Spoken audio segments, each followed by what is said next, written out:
Welcome to a new daily top AskReddit video. Today's topic. Serious. What's a local rumor you heard as a kid that turned out to be true years later?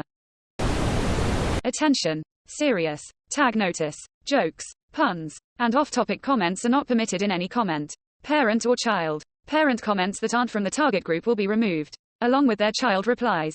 Report comments that violate these rules. Posts that have few relevant answers within the first hour. And posts that are not appropriate for the serious tag will be removed. Consider doing an ARMA request instead. Thanks for your cooperation and enjoy the discussion. I am a bot, and this action was performed automatically. Please contact the moderators of this subreddit if you have any questions or concerns.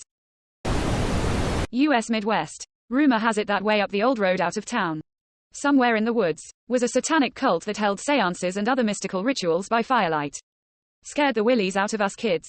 And our parents wouldn't let us ride our bikes anywhere on that road. Decades later, I was working on a commissioned history project for the town and talked to the old man who owned the oldest homestead in the county, way back in the woods along that road. While photographing the creek that ran through the stone foundation basement of the home, which the settlers used for water generations ago, I noted the burned out tea candles everywhere. Guy lit up and said yeah.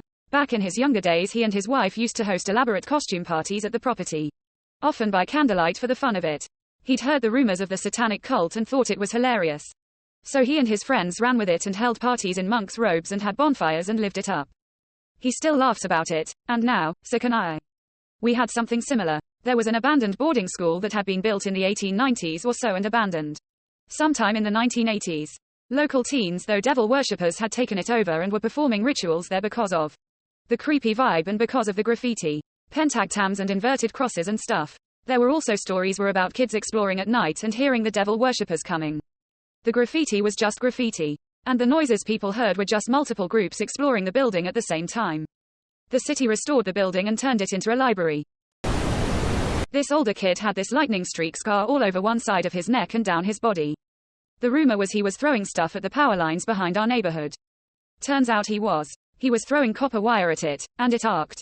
He's lucky to be alive. Removed. Of all the terrible things you can throw at a power line, copper wire has to be top 3.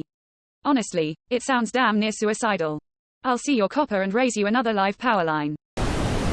Girl in my high school was rumored to have been dating one of the teachers who was married. This was probably true because after graduation, the teacher had retired, divorced his wife and married the girl. A girl in my high school was rumored to be sleeping with the school resource officer. Turned out it was true. We all found out because he had raped her 5 or 6-year-old sister and the girl told his wife and the wife was going to turn him in, so he murdered his wife and went on the run.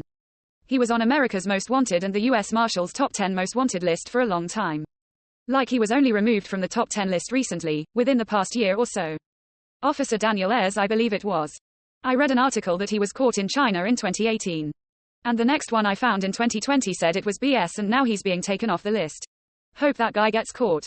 I wonder if that's the same school where my wife taught, because she told me a similar story about a teacher who had been in her school. I feel like you'd be hard-pressed to find a high school where that hadn't happened at some point. Doctor in town, who was a huge football booster, gave prescription painkillers to high school kids. He passed away before it all came to light, so he never saw justice. Lots and lots of kids through the years unsurprisingly became addicted. What is a football booster? They donate money and then get to have a say about the football team's activities and such. Think of the billionaire donors for elections, but high school football. Booster is another word for donations that help school athletics. In 2008 or so, a kid was shot at the park by adult drug dealers. The news and reports stated he was some kingpin in the weed trade and had made tens of thousands before getting popped. His parents denied, until investigation found out he started selling to pay his parents' mortgage, and had in fact been selling weed in large quantities. Kid was 15. Edit: since this got traction. Found an article. It was 2006 and this is an early one that came out before more was known. This article says hydrocodone for $500. But later I believe it was revealed he'd been selling all sorts of stuff. The article definitely paints him as a suburban, woe is me, I got mixed in with the wrong crowd type kid. https://www.texasmonthly.com/true-crime/the-gangsters-of-Godwin-Park/ I once met a 5th grader that got busted selling weed.